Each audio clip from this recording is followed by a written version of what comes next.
Hello, you wonderful people, and welcome to another episode of Crime Centric. This being a show about crime dramas that I watch. For today's episode, I'm going to talk about Season 2, Episode 11 of Leverage Redemption.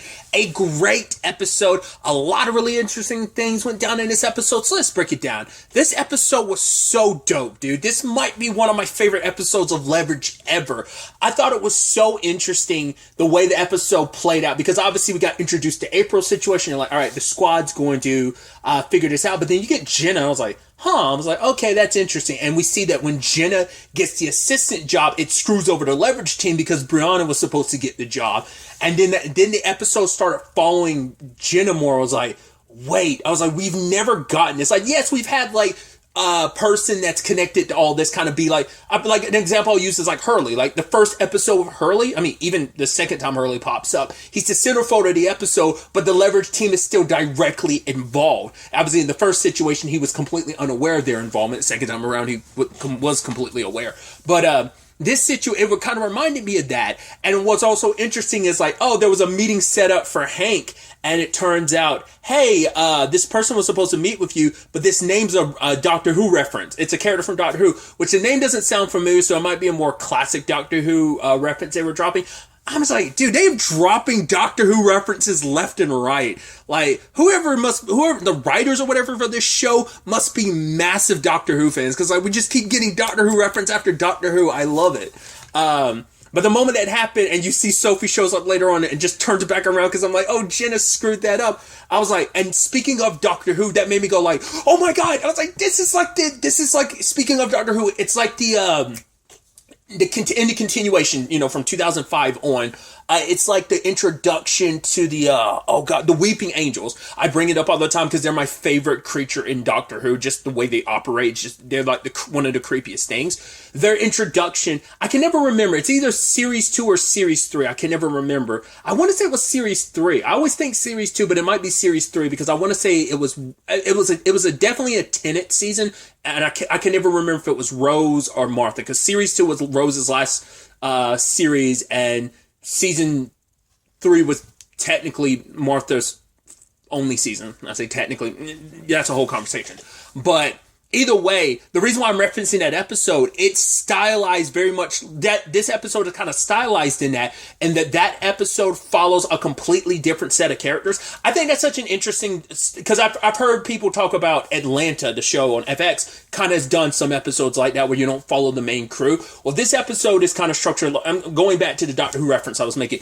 That Weeping Angels episode follows other characters, and then like I want to say the Doctor and, like I said, if it's Martha, are in the background. They're like, they pop in here and there, and because it's kind of like a full loop episode, the ending is the beginning of the Doctor and Martha's journey. So it's structured like that. This episode reminds me of that because it's Jenna and Keith, but the entire time in the background, they're obviously a lot more hands-on. They're a lot more in the episode than, like, obviously the Doctor and Martha are in the particular episode of Doctor Who I'm referencing.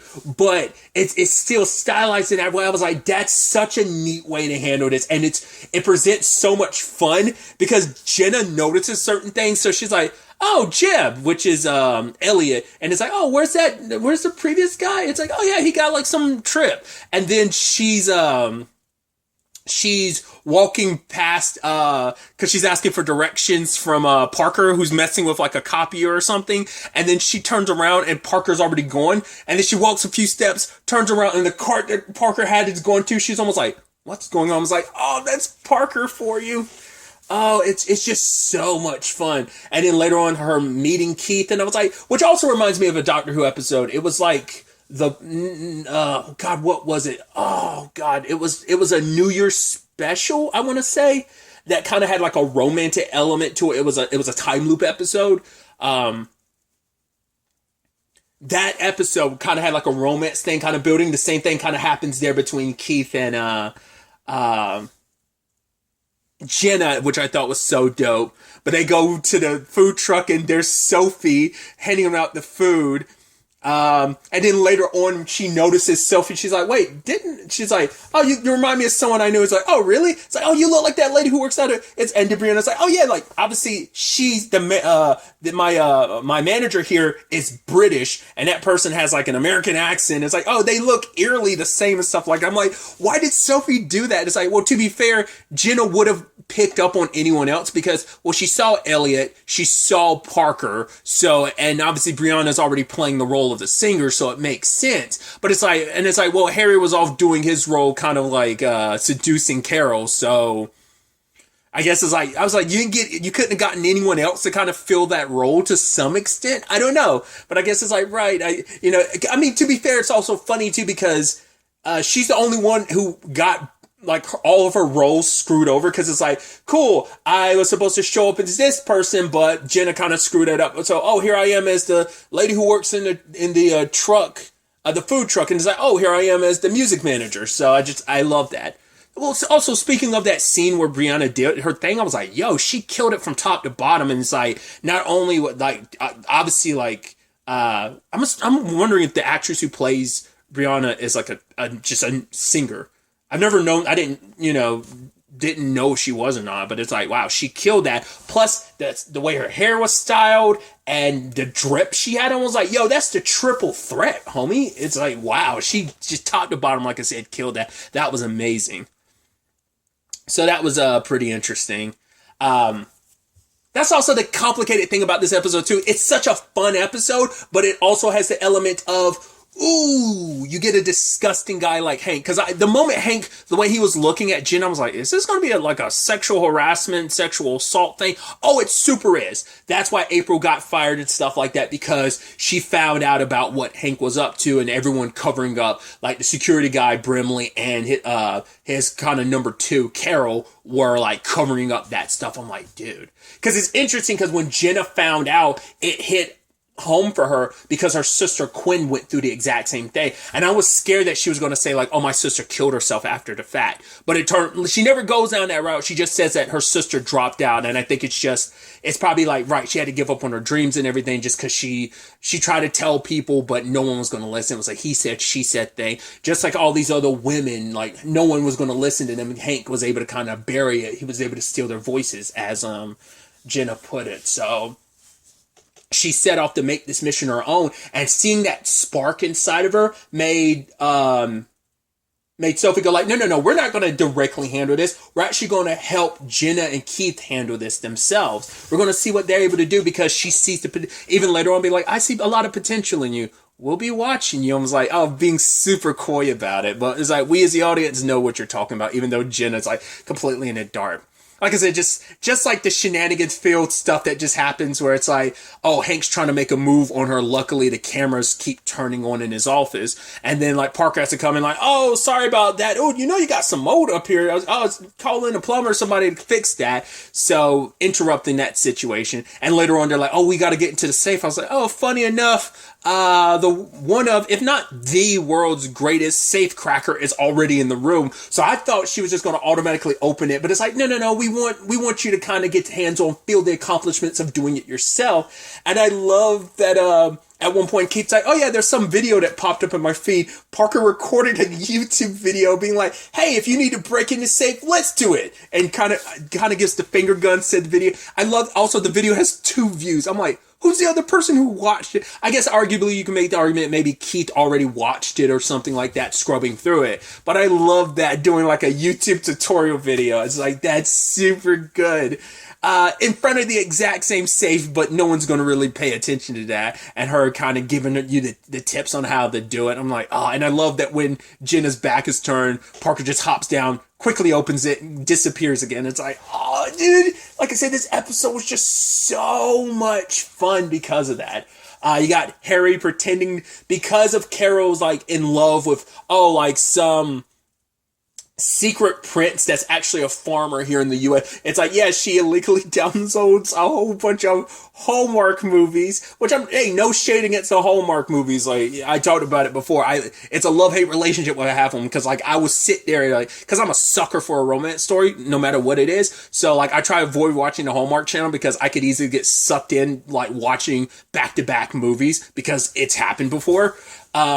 But it's like, yeah, that she's got like novels and books about that, and also filling her computer's storage with all these movies. And Harry's playing the role of like some Belgian prince who's actually secretly a lumberjack. And she's like, I know what you are. You're a Belgian prince. He was like, shh, my queen, blah, blah, blah, blah, blah. You're a commoner, but you have the heart of a queen. I even love that when Carol ended up running away, she'd be like, after she had to go deal with everything in the office, she's like, please just stay here. I shall return. And I think the barista at the place is kind of like, wow, so like a Belgian lumberjack prince or whatever. And Harry's almost like, yeah, kind of flexing a little bit. I love it.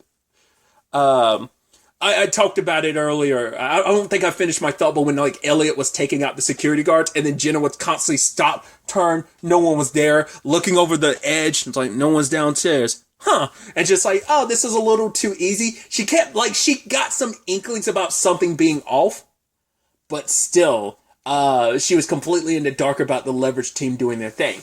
This is also a point I wanted to bring up earlier too, that April, I guess, never had direct connection to the team or whatever, because April says like one of the people she interviewed was going to go see a lawyer named Harry, but he never got back. So I guess they wanted to figure this out on their own and then like contact. So they never got in contact with Harry, and I don't know if one of the other victims did, and now it's just, or maybe after Harry found out about it, the team was just kind of like, right, we're going to handle this ourselves, not really get any of the ladies involved, because if they're found out to be talking about it, it would be them breaking their NDAs, and they could get sued like crazy. So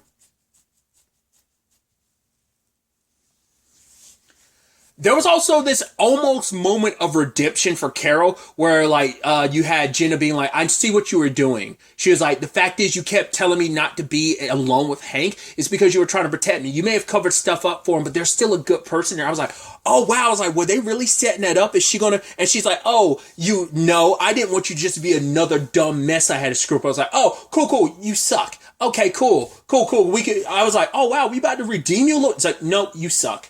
That's also the thing too, like, there's joking moments with Hank, but it's like, yeah, he's a serial assaulter, sexual assaulter, that you're like, that's always that complicated thing where it's like, man, there are some terrible people, and they kind of have jokey lines, because he has the whole thing with his ex-wife Sylvia, so that's interesting.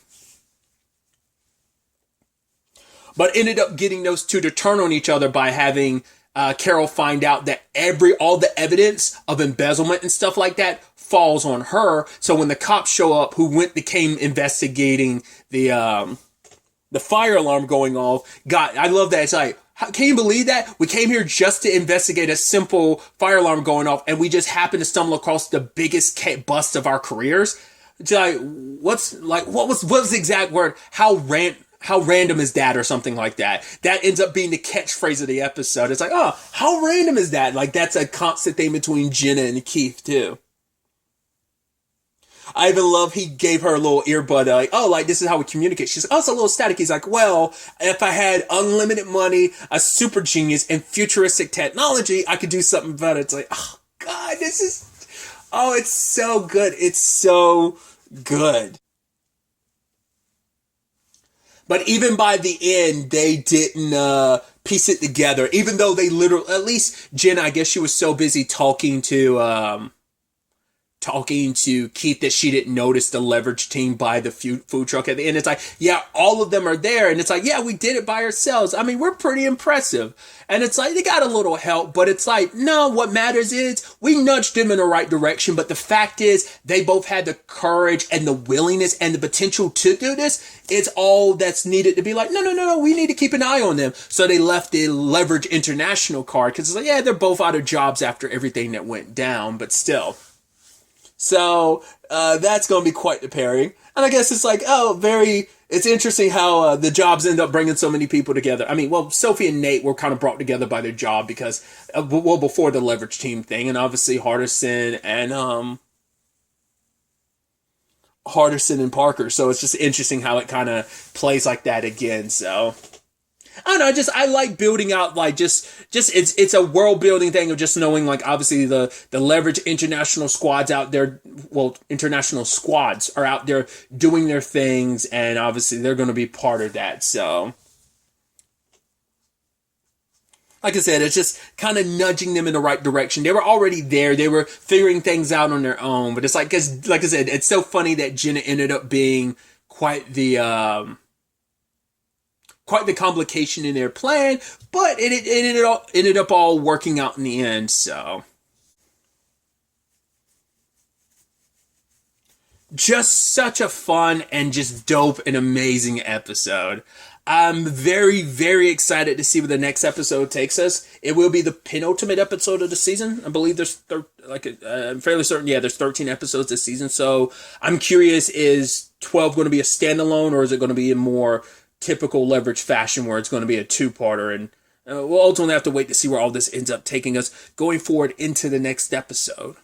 But really, that's all I wanted to talk about. Till the next time we meet, be happy, be safe, live life to the fullest, and enjoy it. Good day and goodbye.